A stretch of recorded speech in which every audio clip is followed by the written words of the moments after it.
Trinetra Churu update में आपका स्वागत है। चूरू मेडिकल कॉलेज में MBBS के समस्त छात्र छात्राओं ने आज मुख्य गेट के ताला लगाकर विरोध प्रदर्शन किया। विद्यार्थियों ने पानी की समस्या, खेल मैदान में खेल नहीं होना, लैब में AC का नहीं होना, गर्ल्स टॉयलेट में साफ सफाई नहीं होना, हॉस्टल व लाइब्रेरी टूटी हुई होना, लेक्चर थिएटर की सफाई नहीं होने सहित कई मांगों को लेकर आज यह विरोध प्रदर्शन किया।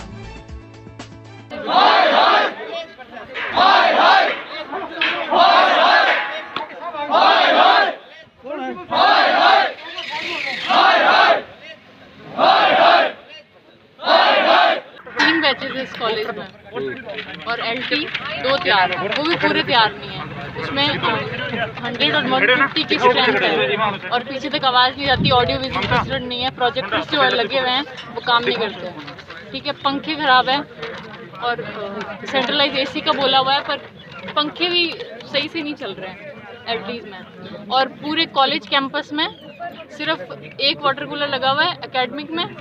बॉयज़ हॉस्टल में तो वाटर कूलर ही नहीं है। गर्ल्स हॉस्टल में एक वाटर कूलर लगा हुआ है, वो फ्रीक्वेंटली ख़राब होता रहता है। और 3 बैचेस के लिए मतलब एक वाटर कूलर लगा हुआ है। और गर्ल्स हॉस्टल में मतलब हर 10 मिनट में इलेक्ट्रिसिटी ट्रिप होती रहती है। उसको सही करने के लिए बोला गया है पर है ना सिर्फ 7,000 की जो एक स्विच टूट गया ऐसा बोला हुआ है। लॉकडाउन के बाद जब से आए हैं वो भी सही नहीं किया है लोगों ने।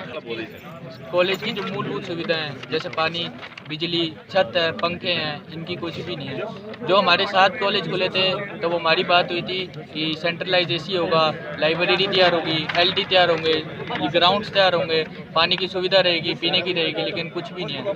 पहले चालू करते हैं अपने बॉयज़ हॉस्टल से जहाँ हम रहते हैं। यहाँ पे सीवेज का नहीं है, इकट्ठा होता रहता है सारा सीवेज, बिल्कुल ही गिरता रहता है वहाँ पे और सारा बदबू आती रहती है। क्लीनिंगनेस बिल्कुल ही नहीं है। टॉयलेट के गेट टूटे हुए हैं, टॉयलेट की सीटें टूटी हुई हैं, कोई ध्यान नहीं रखता है उसका।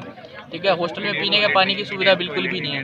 मतलब 4 बैच रह रहे हैं, एक वाटर कूलर है, वो भी छोटा सा किसी का दान दिया हुआ, उसको भी कोई नहीं संभालता है ही नहीं। खुद के लेवल पे किया तो ठीक है, उनके बाद कॉलेज के लिए इतनी एप्लीकेशन दे दी, कोई सुविधा नहीं है उसकी, सिर्फ टेम्परेरी इलाज कर देते हैं कोई।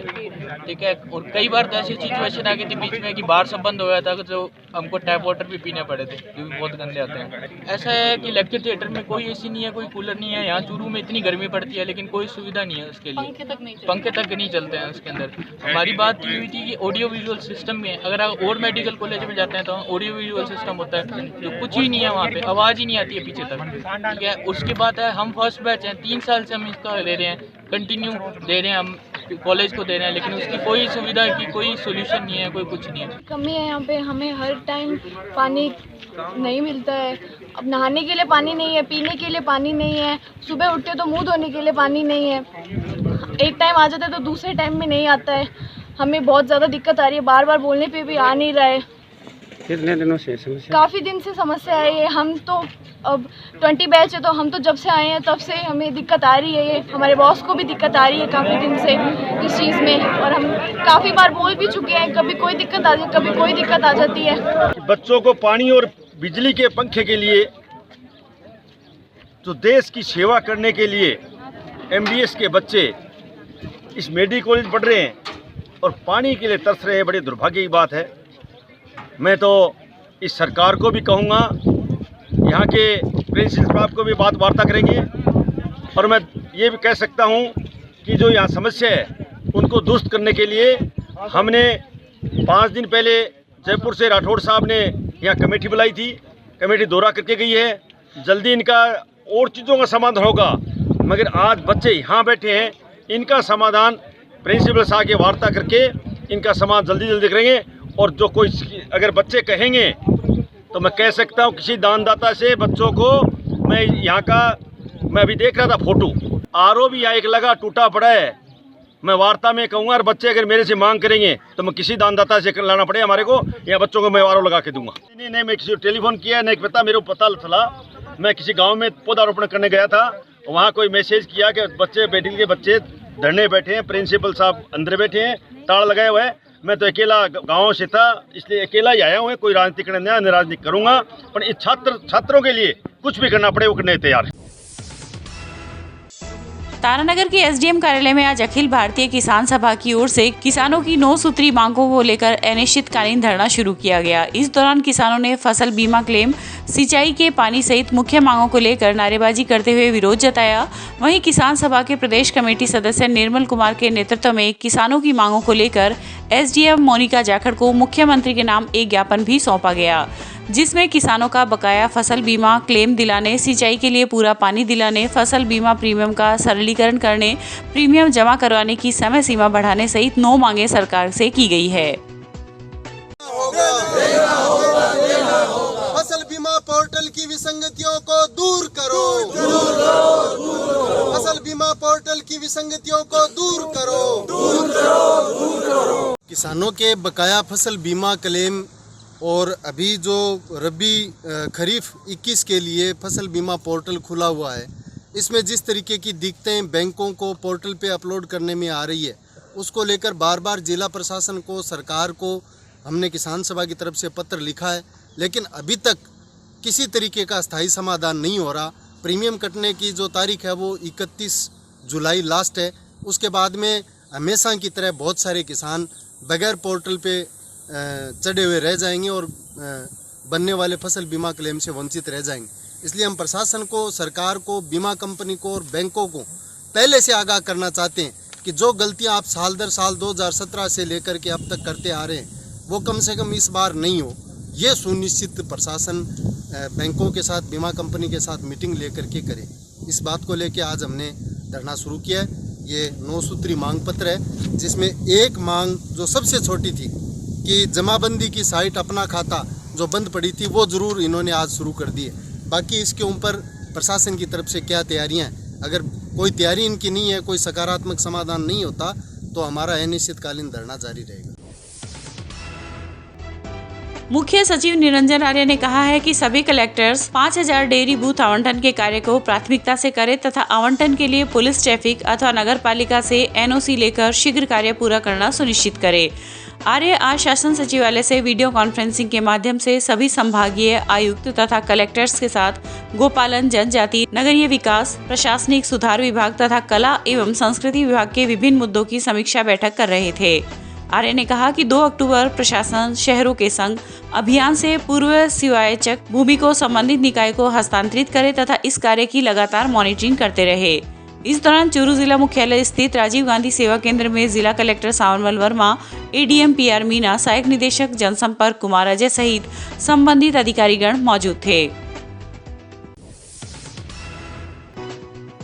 सादुलपुर में आज डीजल, पेट्रोल, राशन एवं रसोई गैस में लगातार हो रही वृद्धि व महंगाई के खिलाफ एनएसयूआई कार्यकर्ताओं ने प्रदेश उपाध्यक्ष कुलदीप पूनिया के नेतृत्व में विरोध प्रदर्शन किया तथा हस्ताक्षर अभियान चलाया। इस अवसर पर एनएसयूआई के प्रदेश उपाध्यक्ष कुलदीप पूनिया ने कहा कि बुनियादी सुविधाओं की महंगाई के कारण आम जन का जीवन अस्त व्यस्त हो गया है। विशेषकर गरीब, मजदूर, किसान तथा मध्यम वर्ग के लोगों को भारी परेशानियों का सामना करना पड़ रहा है। इस अवसर पर युवा कांग्रेस विधानसभा अध्यक्ष प्रदीप पूनिया, जेताराम प्रजापत, रणवीर सांगवान सहित कई कार्यकर्ता उपस्थित रहे। हमने सादुलपुर विधानसभा के हेडक्वार्टर पर हमने ये महंगाई के खिलाफ हस्ताक्षर अभियान की शुरुआत की है। जिस तरीके से आप सब लोगों को पता है कि आज महंगाई जो है वो अपनी चरम सीमा पे पहुंच गई है। डीजल, पेट्रोल के भाव 100 पार कर चुके हैं और जिस तरीके से मोदी जी ने पूरी जनता के साथ में, पूरे हिंदुस्तान के साथ में जिस तरीके से वादे किए थे कि आप हमें जिताइए, उसके बाद में हम सब तरीके की चीज़ें को सस्ता कर देंगे और महंगाई के खिलाफ, पेट्रोल डीजल के खिलाफ वो रोज़ाना धरने प्रदर्शन करते थे। आज उन्हीं की सरकार होते सोते और आज जो तेल है, राशन है, डीजल है, हर प्रकार की जो चीज़ें हैं वो महंगाई की चरम सीमा पे पहुंच चुकी हैं और पूरा देश आज हताश है और महंगाई की मार से अपने आप को त्रस्त महसूस कर रहा है। मोदी जी ने अनेक वादे किए थे। जिस तरीके से आज देश के अंदर क्रूड ऑयल के भाव बहुत ज़्यादा कम होने के बावजूद आज तेल और पेट्रोल डीजल के जो भाव हैं वो आसमान को छू रहे हैं और सामान्य वर्ग के लोग हैं, जो गांव के लोग हैं, वो आज इस महंगाई की मार से तड़फ रहे हैं और परेशान हैं। जिला मुख्यालय के आथुणा मोहल्ला स्थित कांग्रेस कार्यालय में आज कांग्रेस जनों द्वारा पूर्व मंत्री व राज्यसभा सांसद अशक अली के स्वागत कार्यक्रम का आयोजन किया गया। इस अवसर पर टाक ने कहा कि केंद्र की मोदी सरकार की गलत नीतियों के चलते महंगाई एवं बढ़ती बेरोजगारी ने देश के आम आदमी की कमर तोड़ दी है। पेट्रोल, डीजल तथा रसोई गैस में भारी मूल्य वृद्धि के चलते खाद्य तेल सहित हर वस्तुओं की कीमतों में भारी वृद्धि हुई है, किंतु मोदी सरकार इनके मूल्यों पर नियंत्रण करने के बजाय लगातार पेट्रोल डीजल के भाव बढ़ाती ही जा रही है। इस अवसर पर प्रदेश कांग्रेस सदस्य रियाजत अली खान, पूर्व ब्लॉक अध्यक्ष राधेश्याम चोटिया, सेवा दल के पूर्व जिलाध्यक्ष रतनलाल काकटिया सहित कई कार्यकर्ता मौजूद रहे। देश के जो हालात है उसमें महंगाई से, बेरोजगारी से जो देश त्राईमाम कर रहा है, महंगाई हो या बेरोजगारी, महंगाई के कारण बेरोजगार नौजवान जिस तरह से परेशान है, तेल चाहे खाने का हो, चाहे पेट्रोल और डीजल हो, चाहे रसोई गैस हो, सबके बेइंतहा दाम बढ़े, इतने बड़े हैं कि लोगों की कमर टूट गई। नौजवान आज परेशान है, किसान परेशान है, और किसान और नौजवान जब परेशान है तो महंगाई के कारण देश में हाहाकार है। आज संसद का, पार्लियामेंट का सेशन आरंभ हो रहा है। सारे विरोधी दलों ने एक स्वर से देश की सीमाओं का सवाल हो, चिंता व्यक्त की है। महंगाई पर और बढ़े हुए तेल के दामों पर, चाहे खाने का तेल हो, चाहे पेट्रोल डीजल, जो दाम बढ़े हैं और जिसके कारण महंगाई बढ़ी है, दालें बढ़ी, सब्जी बढ़ी है, ऐसे में देश बड़ी मुश्किल के दौर से गुजर रहा है। कोरोना से देश उभरा नहीं, महंगाई ने कमर तोड़ दी। मैं देश के आम जनता की ओर से, केंद्रीय सरकार से, देश के प्रधानमंत्री से पुरजोर मांग करता हूं कि बढ़ी हुई महंगाई को कंट्रोल करें। जो वादा किया था 2 करोड़ नौजवानों को रोजगार देने का प्रतिवर्ष, उसका क्या हुआ? रतनगढ़ तहसील के गांव लूंच में निर्माणाधीन निजी मोबाइल कंपनी के टावर का आज ग्रामीण जनों ने विरोध जताते हुए प्रदर्शन किया। सूचना मिलते ही पुलिस ने मौके पर पहुंचकर आक्रोशित लोगों से समझाइश की। ग्रामीणों ने बताया कि गांव के ही एक व्यक्ति द्वारा घनी आबादी क्षेत्र में निजी मोबाइल कंपनी का टावर लगवाया जा रहा है, जिसका पिछले 3 वर्षों से ग्रामीण जन विरोध जता रहे हैं। कंपनी द्वारा टावर लगाने का कार्य छुट्टी के दिन करवाया जाता था, जिसके कारण बार बार शिकायत करने के बाद भी आज तक इस टावर को हटवाया नहीं गया है। वहीं दूसरी ओर एएसआई कुशलाराम ने बताया कि उक्त टावर का निर्माण प्रशासनिक स्वीकृति के बाद ही किया गया है। इस दौरान रतन सिंह, उमेश सिंह, श्याम सिंह सहित कई ग्रामीण जन मौजूद थे। देखो, लूंस गांव में रिलायंस का टावर का जो है पिलर खड़ा किया हुआ है, जिसको काफ़ी टाइम हो गया। अब गांव के मोहल्ले के लोगों का कोई विरोध था, इसलिए कंपनी के अधिकारियों ने इमदाद मांगी, तो हम लोग इमदाद में आए। तो यहाँ काफ़ी भीड़ है, मोहल्ले का थोड़ा एतराज़ है। इन लोगों को समझाया भी है कि रेडिएशन जैसा कोई खतरा नहीं है, लेकिन इनके आपस में कोई परिवार की कोई मनमुटाव है। तो ये लोग भी कहते हैं कि भाई मनमुटाव दूर हो जाए, हमें कोई दिक्कत नहीं है, सबको ज़रूरत है रिलायंस के टावर की आजकल। तो सब ने इकट्ठा होकर कहा कि भाई हमें 5 दिन का समय दे, 5 दिन में हम निर्णय ले लेंगे भाई लगाना चाहिए नहीं लगाना चाहिए, या फिर हम न्यायालय की शरण ले लेंगे। जो भी उचित फैसला होगा हम 5 दिन में आपको बता देंगे। मोहल्ले का पूरे का विरोध है। ये टावर एकदम गलत लगा हुआ है, चारों मेरे घनी आबादी है, रेडिएशन है और है, कोई पास पड़ोस के छत पे कोई सो नहीं सकते, पूरा हुआ आ रहता है पूरी रात पूरे दिन भर। इसलिए पूरे मोहल्ले में आक्रोश है और बंद कराने के लिए 3 साल से बराबर लगे हुए हैं मोहल्ले वाले।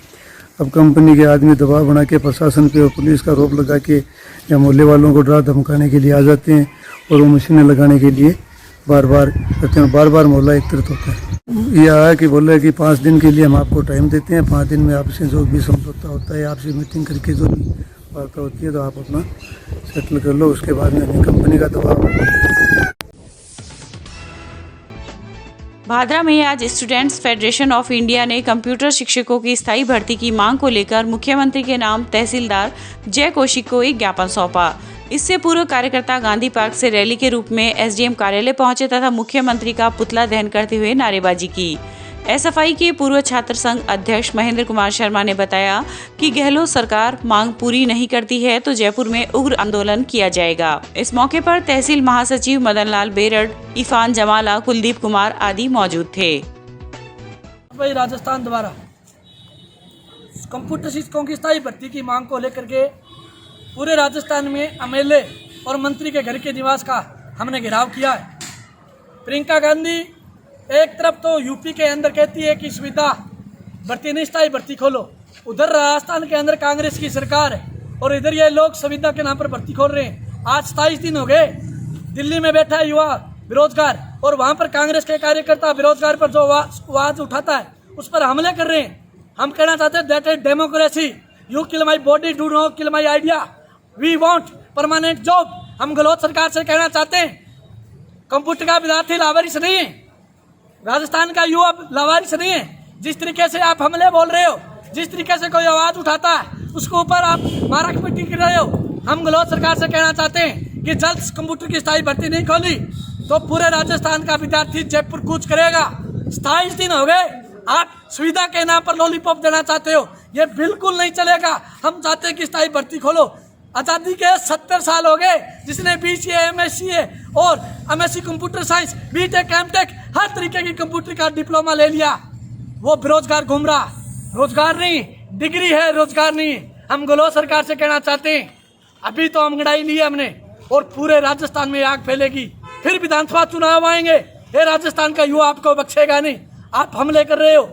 हम चाहते हैं कि जल्द कंप्यूटर शिक्षकों की स्थायी भर्ती खोलिए, वरना पूरे राजस्थान का युवा आपका विरोध करेगा। आज हमने गहलोत सरकार के मंत्री और मुख्यमंत्री का पुतला दहन किया है। पूरे राजस्थान का विद्यार्थी आज एकजुट होकर के लगा है। अगर हमारी बात नहीं मानी तो हम इस आंदोलन को और बड़ा तेज करेंगे। जिला मुख्यालय पर आज नगर परिषद के पूर्व सभापति गोविंद महंसरिया ने अपने कार्यालय में RAS 2018 के परिणाम में चूरू निवासी पवन कुमार रैगर का SC वर्ग में प्रथम प्रयास में ही 52वीं रैंक में चयन होने पर सम्मान समारोह में माला, शॉल व श्रीफल भेंट कर सम्मानित किया गया। इस अवसर पर महंसरिया ने कहा कि जरूरतमंद का कार्य करने से दुआ मिलेगी। पवन रैगर के चयन होने से रैगर समाज व पूरे चूरू का मान बढ़ा है, वह खुशी की लहर है। इस अवसर पर पार्षद रामेश्वर नायक, पार्षद विजय जालान, हरफूल भांबू सहित अनेक जन उपस्थित थे। जिला मुख्यालय के पवन कुमार रैगर जो यहाँ का बेटा भी है और भांजा भी है, ये बहुत बड़ी खुशी की बात है। इसने जिला मुख्यालय का नाम रोशन किया है और RAS में ये SC कोटे से 52वीं रैंक से चयन हुआ। इसका ये जिले के लोगों के लिए, रैगर समाज के लिए और पूरे शहर के लिए बहुत ही गौरव की बात है। RAS में चयन होना, IAS में चयन होना, IPS में चयन होना, RPS में चयन होना, ये बहुत बड़ी बात है। ये भगवान के यहाँ पेड़ लगाने से समान बात मानता हूँ। मैं इस अवसर पर मेरे बेटे समान है, दोस्त समान है, पवन को यही कहना चाहूँगा, पवन आपने और हमने, हमारे पूर्वजों ने गरीबी देखी है, ज़रूरतें देखी है, अपने को वही काम करना है जिससे अपने को दुआ मिले। जो अंतिम छोर पे गांव का लोग खड़ा है, दुखियारा खड़ा है, जिसकी कोई पहुंच नहीं है, जिसका कोई टेलीफोन नहीं आ रहा है, किसका आपको काम करना है और वो लगे आपको ये जायज़ काम है, तुम उसका काम ईमानदारी से करो और बोल्डता से करो और सर्वप्रथम उसी का काम करो। दूसरी लहर के बाद आज पहली बार चूरू के अस्पताल में स्थित आइसोलेशन वार्ड और आईसीयू में मरीजों की संख्या 0 हुई है। डॉक्टर साजिद ने आज अपनी टीम के साथ वार्डों का निरीक्षण करते हुए कहा कि अब आइसोलेशन वार्ड और आईसीयू में कोई भी मरीज भर्ती नहीं है। यह कोरोना के विरुद्ध युद्ध था जो हमने हमारे चिकित्सकों की मेहनत से जीता है।